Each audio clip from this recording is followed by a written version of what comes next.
Hello everyone, welcome to William and the Magic Box. Today on our show, we are going to have James. James is from London in the UK. So let's see what James has to say. Enjoy the interview. Hello. Hey, how you doing? Hello James, how are you? I'm all right. Yeah, technical difficulties, but yeah, got there in the end. I just went to Instagram now to double check because I couldn't see that you're not, I could see your message now and I came back again and you're already online. Yeah.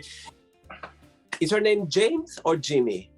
I respond to either. Most people call me James, but you can call me Jimmy, whatever you want. So yeah. Which one of your friends call you the most? James probably. Yeah. Okay, I'll go for James then. Or something filthier, depending on who it is. By the way, James, so how is your morning been so far? It's been lazy. Yeah, I went to a friend's barbecue last night, so I got quite tipsy and got in. Fell asleep at the computer, which sometimes happens. I sort of like looked up and I was like, oh, it's 3:30. I should probably go to bed now. So yeah, and then forgot that the clock's going forward. So you know, yes, it's later than I thought it was going to be. Yeah, I wake up this morning. When I wake up, and I put the alarm for 7:30 in the morning, and I wake up around 6 o'clock, my normal days. And I look in the watch for 7 o'clock. I said, "Oh my God, I don't feel rested properly." But that was the reason. Anyway, we are here now. James, where are you from? I'm from London. Yeah, I've lived in London pretty much all my life. I was actually born on the south coast in Portsmouth, but I lived in London since I was like 2. So. Well, proper London. Odd years out for like college, and then I lived in Brighton for a couple of years. But other than that, I've always been in London. So I see. And what's the best part of waking up in London every day? What's the difference? Like, what do you like the most about London? Oh God, I don't know. I've never really thought about it. I guess it's just the familiarity of it, knowing where I am, and knowing. Having a good idea of where I am in the world, sort of thing. Yeah, I mean, it's always felt like home, I guess. Because I was saying to a friend, it's like a big city like London is always like a jigsaw in your brain, and you're like filling in the bits of the map as you meet people in certain areas you've not been to before. And I feel like I've almost finished that map now. I've almost got all those bits after 47 years. So it's like getting there. So. And what do you do for a living, James? I look after in-flight entertainment for some airlines. I work for a division of WPP, and so what we do, we basically make sure all the in-flight entertainment, like the movies, the TV, the audio, all that stuff, is all loaded in time for the airlines. So we're normally doing it like a month ahead of when they go on board. So I'm just working on May right now. We should have that finished by the end of next week, hopefully. But I've got like a couple of clients that I look after, and like everyone has various clients. Yeah, so. Yeah. That's amazing. You just made my day now. I never met anyone who does this job, and I never met. It's a very niche job, yeah.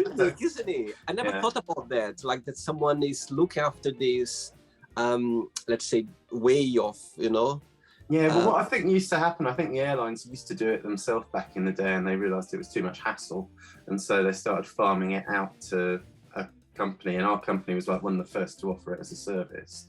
And so gradually we got other airlines on board. There are a couple of other competitors out there who do the others, so it's kind of like we'll share it between ourselves, and clients come and go between the various competitors. So I mean, obviously, the last couple of years have been hard on them with the pandemic. I used to work for them 2 years ago, got made redundant because loads of people were being made redundant because there was no work to do. Right. And so I ended up working for the NHS for 6 months as a receptionist, which I wouldn't recommend. And then they called me up and said, "Do you want to come back?" And I was like, "Yes, please." So yeah, I've been there longer now than I was the first time I was there. So amazing, James, amazing! Wow, amazing! I love that. I never thought about that. Just made my day now, James. Of course, today it's Mother's Day. Yeah, today it's a very special day. And this morning I was checking your stories, and I could see that your lovely mom is not with us. Yeah. Are you okay to talk about? Yeah, no, it's fine, yeah. Right, so when you think about your lovely mom, 2 questions. First, what's the best memory that you have from her that brings your heart, like warm your heart? And the second one is, what's the biggest lesson you've learned from her? Okay, so memory. Like my mum and me were always very close because she raised me on her own. Like my parents split up when I was 2, so it was always kind of the two of us against the world sort of thing. So I always try and remember the funny things, and one of the funniest things I can remember, we had a family holiday. We were on canal boats. We used to do, like, as a family, do canal boats every year. I don't know if you're familiar with canals or not, but they have locks to go up hills and things, you know, the lock things. Right. And we were on there's a network called the Cheshire Ring in Cheshire. And there's this row of locks called Foxton locks, and there's about 18 of them altogether. So it's a lot of work to get through all these things. And we were just at the bottom, and we were like, we're going to go up these and then we're going to finish. And just as we started going through them, the heavens opened, and my mum was wearing a toweling skirt as the rain started. So it was like above the knees. By the time we got through all these 18 locks and got to the end, it was like a full ankle-length skirt. It was just like the water had just like drenched the skirt so much. It was that. And so, yeah, I always remember that. That's one of the funny things, yeah. And what's the biggest lesson you've learned from her? Something that you say, okay, I'm so thankful to my mom because nowadays I am like that, or I see life in this way. I think I get my sense of humor from her. I can be quite, not acerbic necessarily, but, you know, I can be quite sarcastic, and yeah. But, no, she set me up very well. I think because she'd had to survive on her own, she knew that there were life skills that needed to be taught. So I remember when I was like 10 or 11, she marched me into the kitchen and said, right, this is how you cook, sort of basically. And, you know, it was really useful because it meant, like, you know, I've still got some friends that don't know how to cook and stuff, and I'm just like, yeah. But yeah, no, and also just the love of family, you know, not taking your family for granted. I was very fortunate. I've got a lot of friends who they've had to either cut off their family or the family is like a bit strange, but I'm very fortunate that our family's always been very accepting and loving, and, you know, the whole being gay thing wasn't an issue. Yeah, and so just keeping those ties, it's good. We've always, certainly on my mother's side, we've always had very close family bonds, so yeah, and that's been good, and we've always been there for each other. And yeah, I guess also not to take anything for granted. Yeah, you know, because she died quite suddenly, quite young, and so yeah, just to, you know, enjoy what you have while you have it. So. Oh, thanks so much for sharing her memories in life, and I'm sure whatever she is right now, she have a big smile. Just remind. Oh, she's probably having a drink dressed as a nun or something, causing mischief. That's what she normally did. So yeah. Good for her. Good, very good. James, are you ready to go on a beautiful journey through your memories in life and to share your point of views? Go on then. Welcome to William and the Magic Box. So I have here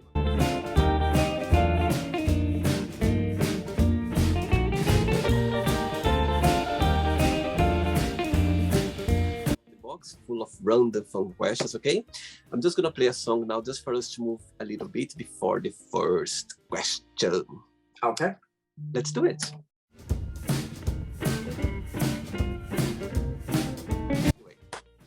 Right, through the journey, if there is a question that you don't want to talk about, you don't want to answer, always can change, okay? Very friendly. No problem.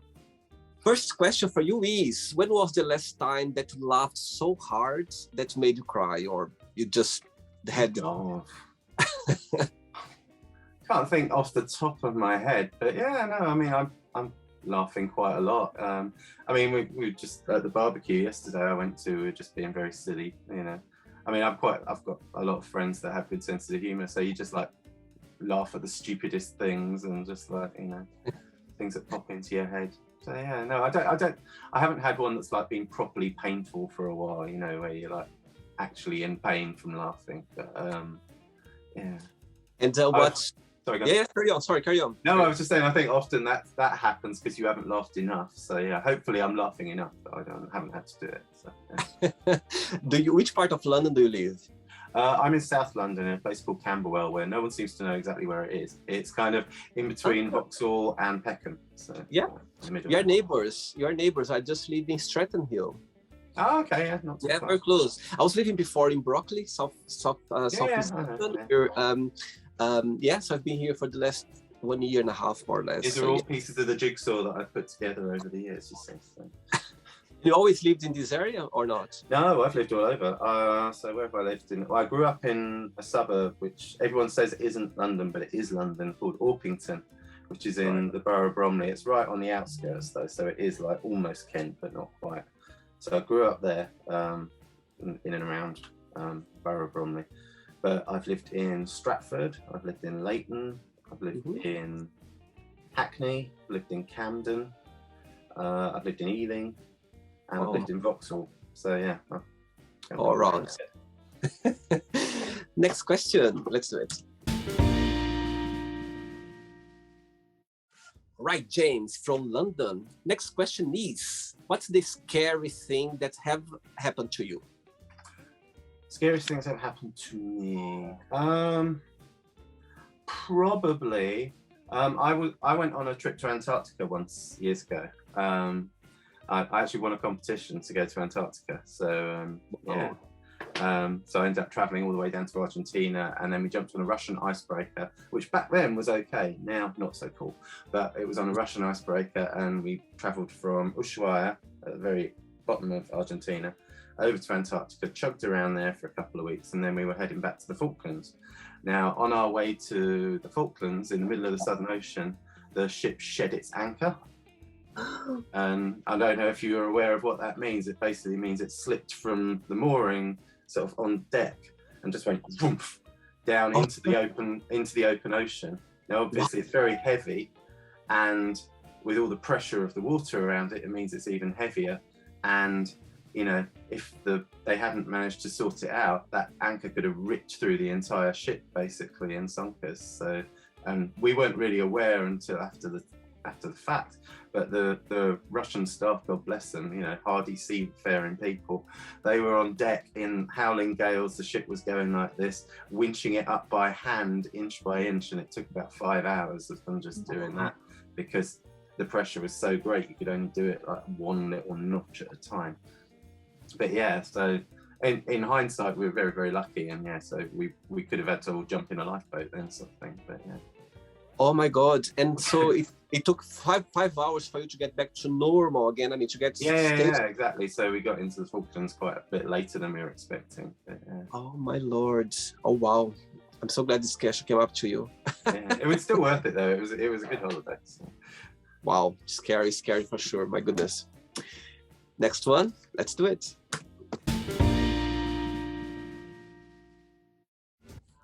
Before the next question, James, tell me what you like the most about your job. And of course, there's always a challenging part as well. What that would be? What I like about my job is the people. People are very cool. I get on well with pretty much everyone there, which is nice. Normally there's like at least one or two people that you're a bit like, but I haven't really had that here yet, which is nice. So yeah, they're great. They're a good bunch. They're good fun. In terms of not so good, some of the clients seem to think that we can perform magic. And it's like, no, you can't do that necessarily. They sort of want the moon on a stick, sort of thing. So yeah, you know, but that's the same in all businesses, really. It was the same where I used to work before that. So yeah. I see. All right. Next question is, what is the biggest difference between you and your best friends? Oh, me and my best friend. Let me think. I think I probably don't sort of worry about what I'm putting out there as much. I mean, I do. I think everyone does, but I think partly because of his job and partly just the way he's wired, he's a lot more, oh my God, what, you know, can I do this sort of thing? You know, he's just a lot, you know, or certainly used to be. He's not so much anymore. He's transformed a lot. He's done really well. He's like sort of, his health's turned around and he's looking really good. Yeah, whereas I'm just getting fatter.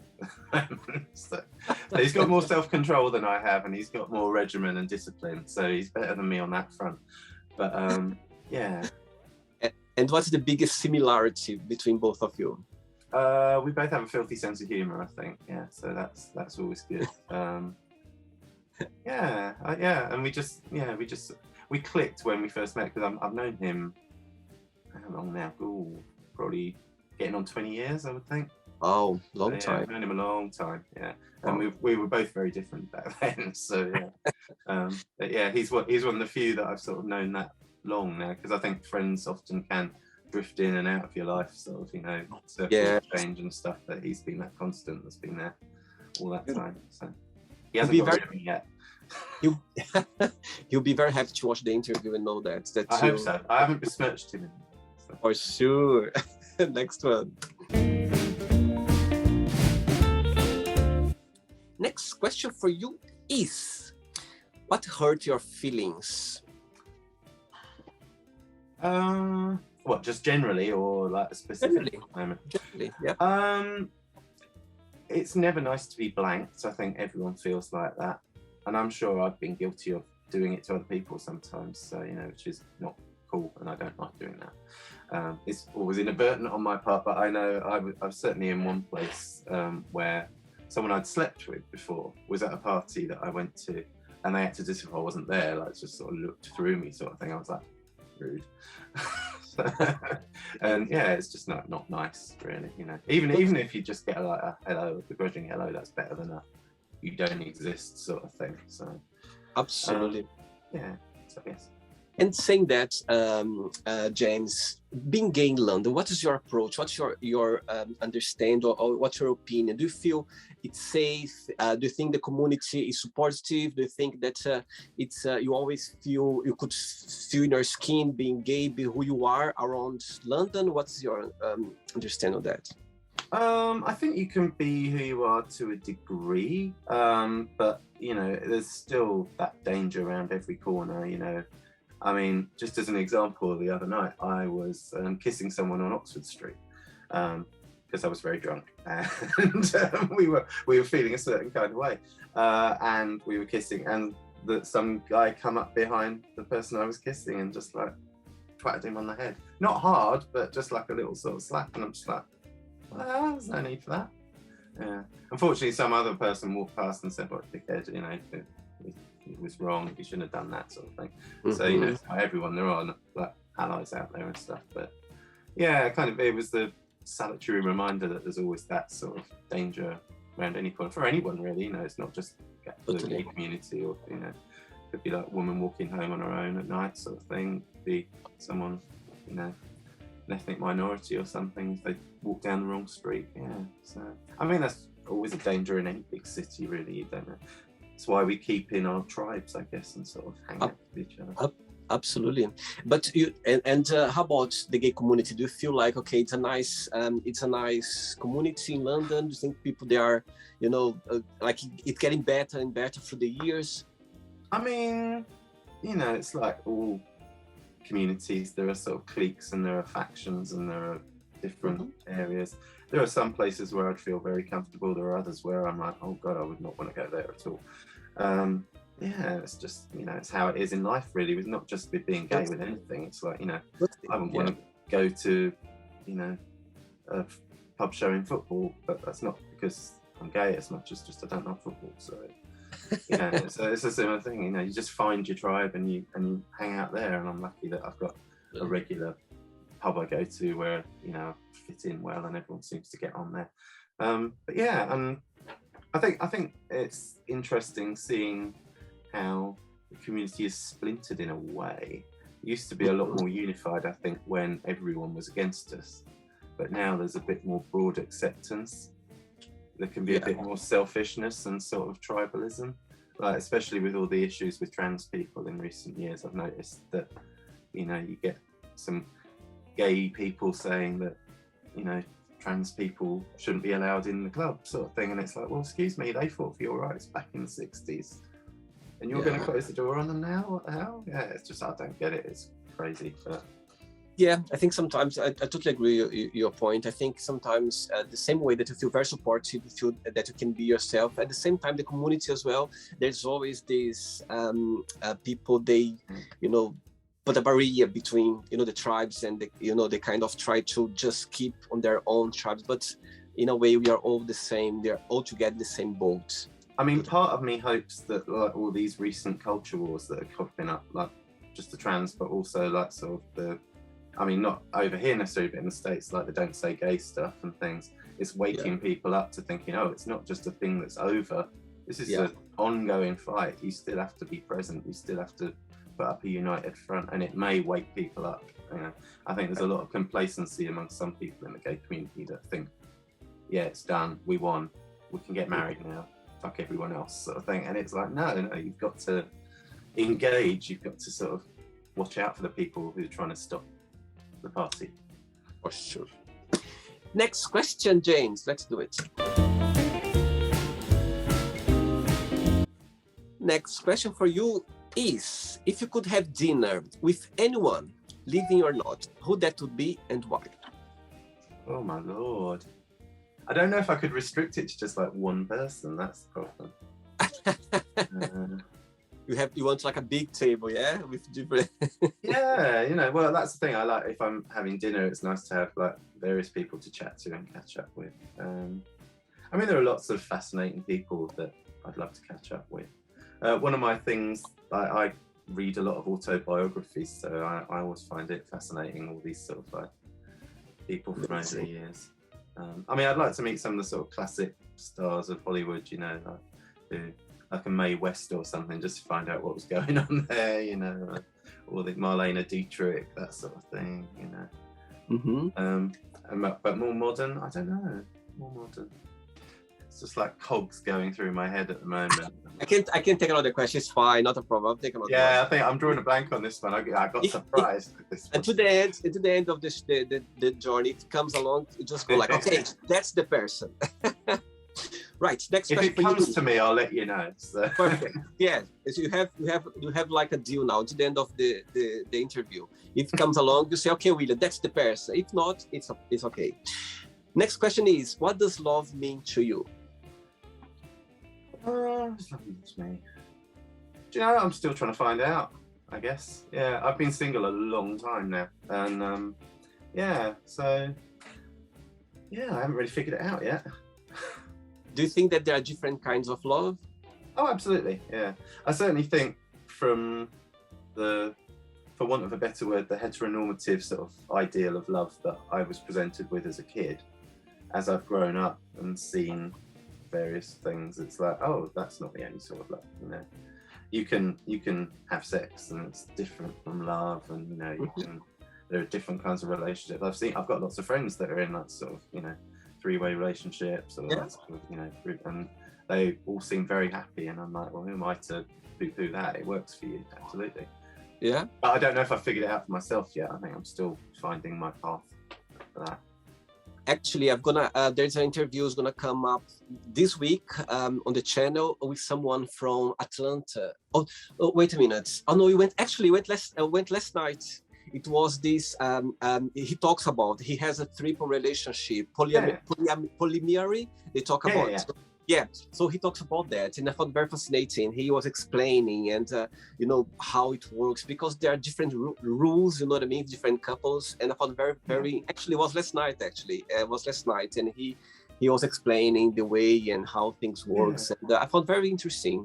I think nowadays people, they are more approachable and understanding about relationships, you know, and I totally believe there are no rules, you know. Whatever it making people happy and safe, and safe in a way, safe in a relationship, you know. They're not I guess in that regard, like sort of coming back to the question that you asked, one of the most important things is trust then, you know. Yeah. Because obviously in a relationship, especially like that, you have to trust that the other people are signed up to the same thing you are. So, totally, you know, absolutely. Yeah. It's fascinating. I think nowadays people, they're more open-minded, they're more understanding as well. Again, it's not for everyone, of course, you know. I think all of us, we have a way of... get more slutty as well, so... There's always a way to, you know, to enjoy a relationship, as long as everyone is going the same direction. That's what it's about. Well, I'm still looking at the moment anyway, so call me if you're interested. There we go. I'm sure maybe your next love is watching the interview now, and he's so fascinated with you. Like, oh my God, I can't wait to get in touch with him. The message is out there. The universe is doing its job. So let's wait and see. We shall see. Next question. Well, the music stopped there for a minute. James, next question is, tell us about your earliest memory in life. Earliest memory in life. Oh, God.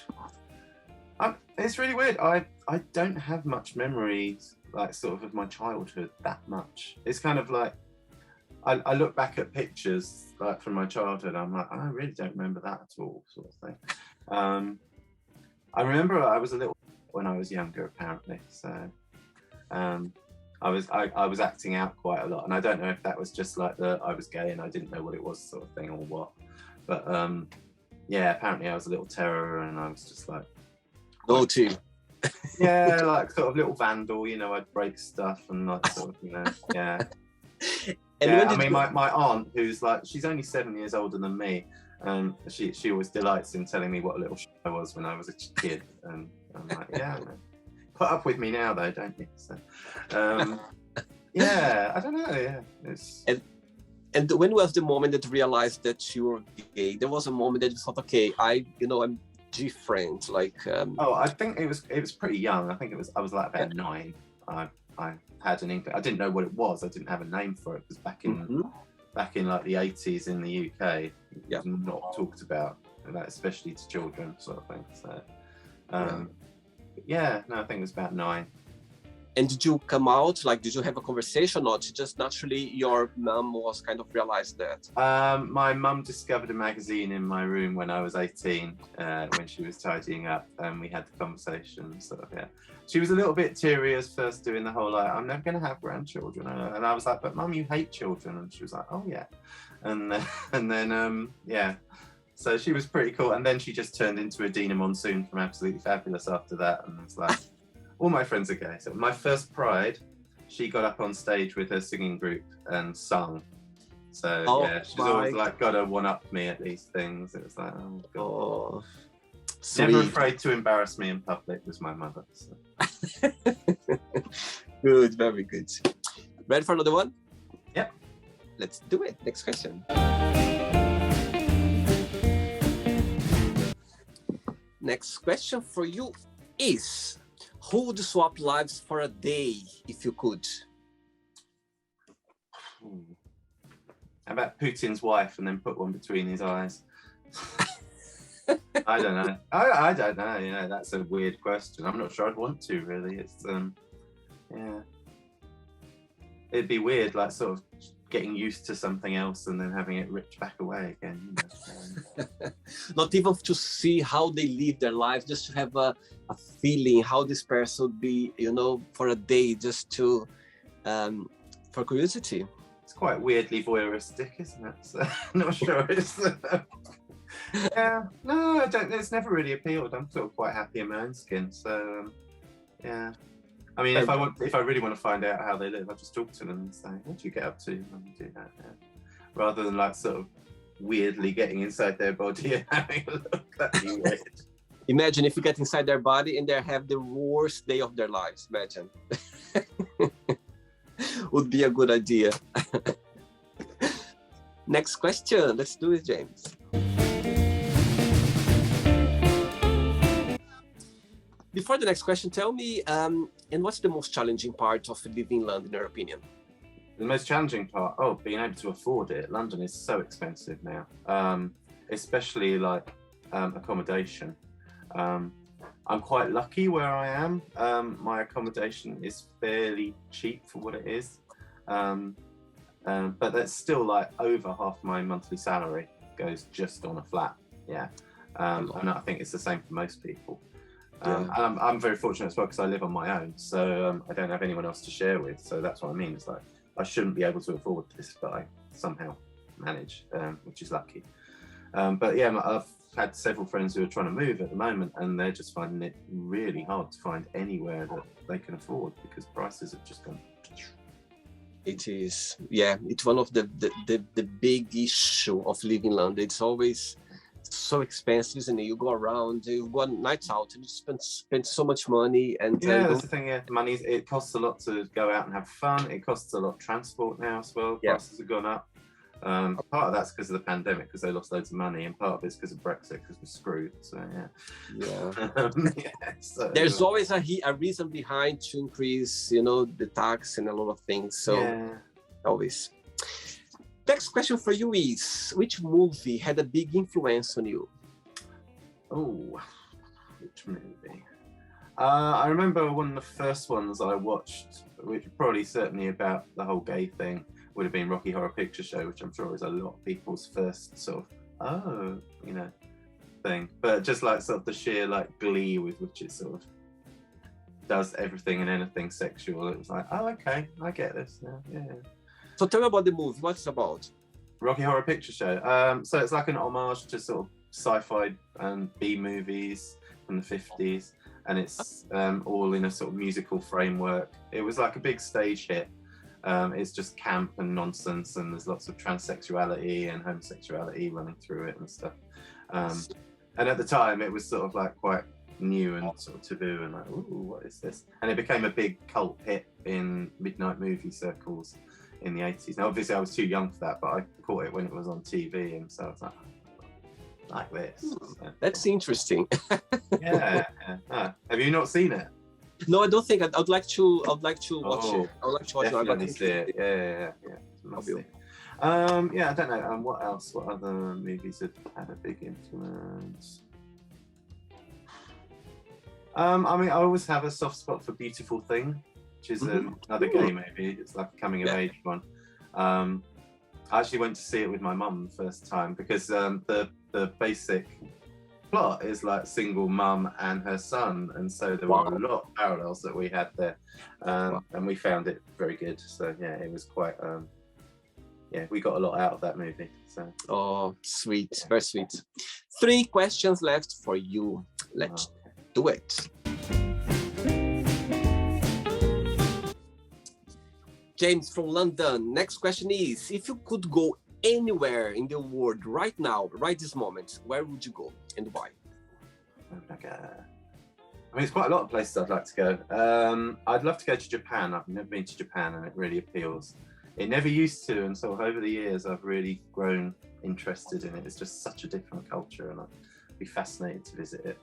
And there's loads of places in Europe. I only went to Spain for the first time a few years back, so there's lots of other places I'd like to visit, like Italy, Greece, probably. The only problem is I'm not really a sun worshipper, so I'd go in like the winter or something. Yeah. I'd like Iceland as well. Iceland seems interesting, and I'd quite happily go back to places I've been before. I always love going back to Ireland. It's lovely people in Ireland, and over to the States as well. I've got a lot of friends over in the US and Canada as well. I was in Canada actually for Christmas. My best friend lives there, and I went to meet my godson for the first time, and I spent Christmas and New Year's Eve, and it was white. Whereabouts in Canada were you? In Montreal. Oh, nice. Montreal was fun. I've only been there for 24 hours, but I really want to go back. It was a fun city. I've been there 3 times, but the first time that I went on winter, I did. The 2 first times I went there was summertime, and I was camping, and it was just beautiful. It's a beautiful country, actually. It's beautiful to be there. I felt like I was the National Geographic Channel, because I was like, my God, this looks like those documentaries when you're watching when I was doing canoeing camping. It's just like breathtaking. I hope they've sorted out the transport from the airport to the city now in Montreal, because I remember when I went, that was a nightmare. It's like Toronto is perfect. It's all set up. It's like nice, easy transfer, but like Montreal was like, you have to go to a parking lot, get on a bus, and then go in traffic for like 40 minutes. And it's like... Right. 2 questions left for you. Let's do it. James, next question is, what would your ideal life look like? Ideal life. I mean, I'd always like more time. More time is always good. I always feel like I'm like constantly dashing around to do stuff, like to get to work or to get to see people or something. So, having enough money to be comfortable on and not have to worry about that sort of so much, I could just like enjoy life and stuff. It'd be nice to have a proper place of my own, not one I'm just renting, but just a bit more comfortable, basically. So. I see. I think that's what most of the people we are looking for, to be more stable and, you know what I mean, more in a safe place and just enjoy the best of life. Well, if the past 2 years have taught us anything, it's that like things can just get taken away like that. So yeah, stability is good. Ready for the last one? Yeah. Let's do it. Last question, James. Before the last question, through those 2 years that the world has been facing the COVID crisis, what's the most positive message you took out of this challenge journey? It was nice seeing how a lot of friends were looking out for each other. You know, just like pop round if you were I was shielding a couple of times, and I had a friend come around and drop off some groceries because I couldn't go out and stuff. And I did that when I did some baking, like when it first happened, and I would take cake round to people's houses just as a sort of, just to say hello from the doorstep sort of thing and give them a little gift. So yeah, it was just nice seeing people step up and that. Yeah. Very good. Last question for you is, would you rather be invisible or be able to fly? And what would you do? I'd say be able to fly, because that invisible thing is that whole voyeurism thing again, and it's like, nah, I'm getting in that. So, yeah. Being able to fly would mean I could go on holiday cheaply, and yeah, you know, anytime you wanted. Yeah, make journeys a lot quicker as well, you know. So. Okay, James, not the end yet. Let's play now the word association game. Okay, I'm going to give away some words, and you just tell one word that comes to your mind. Quick thinking.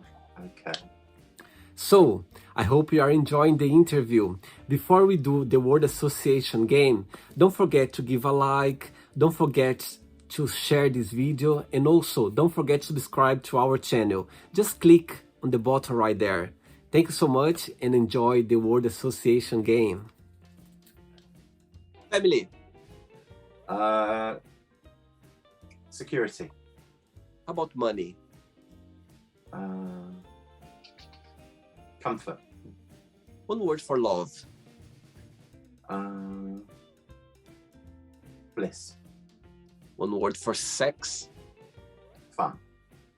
Life.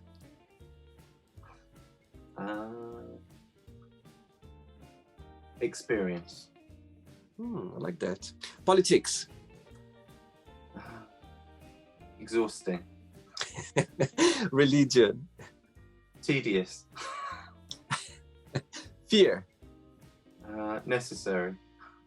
It's true. Friendship. Vital. Desire. I guess romance. Yeah. Oh, sweet. Regret. Regret. Unnecessary. Good one. Success.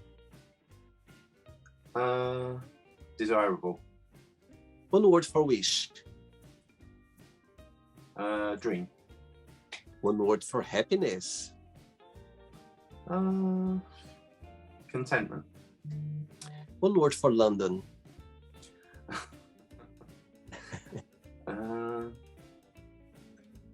Let me think of a good one for that. Miasma. There you go. Miasma. Interesting. Tell me about this word. I never heard this word before. See, I like the sound of it, but I'm pretty sure I'll get the definition wrong now. So my understanding is it's like a sort of mixture. It's like a male. Wow, that's but now I'm going to have to look it up and check, because otherwise I'm going to be like, I'm using the word wrong and I'm stupid. I like miasma. Oh no, it doesn't mean what I thought, but it does very much apply to London. An oppressive or unpleasant atmosphere which surrounds or emanates from something. Wow, we learned something new together today. And the last one now, England. One word. Parochial. Interesting. Let's pretend now I'm going to meet your lovely friend, best friends, for a coffee, and I'm going to ask him. Define, James, one positive word and one negative word only. What would say? Oh lordy, I don't know. I couldn't speak for my friend really. You need to get him on here and he can take all the tea then. So. Take the challenge. He's gonna be watching. He's gonna go like, "Oh, he was totally right," or maybe he was wrong. Let's see. What do you think he would say? I think it's reliable, that I'm there when he needs it and stuff. And but what would he say? I'm not. Probably a bit unfocused, maybe a bit scatterbrained. He's kind of like, because of his job, he's quite organised and stuff, and has everything. Right. Yeah. And I'm a bit less focused like that. So. Bye. Let's play now, James and the Magic Box, and you can ask me a question. James, you can ask me a question now. All right, let me think of a question. All right, what is your favourite music? Wow, good question. Right, by the way, I love music. I think music can take you in different worlds, in different moments, in different memories, in different, places that even when you are sad, when you listen to some songs, even you feel the sadness in a better way. If music you know what can I mean? be triggering in all kinds of ways. Absolutely, absolutely. Okay. Right, I'm gonna go for it's so hard for me because I know I like so many, but I'm gonna go for a Brazilian music. I grew up watching a Brazilian entertainer called Xuxa for kids. She was entertaining kids every single morning, and there was a song that it says "Lua de Cristal." It means let's say crystal moon.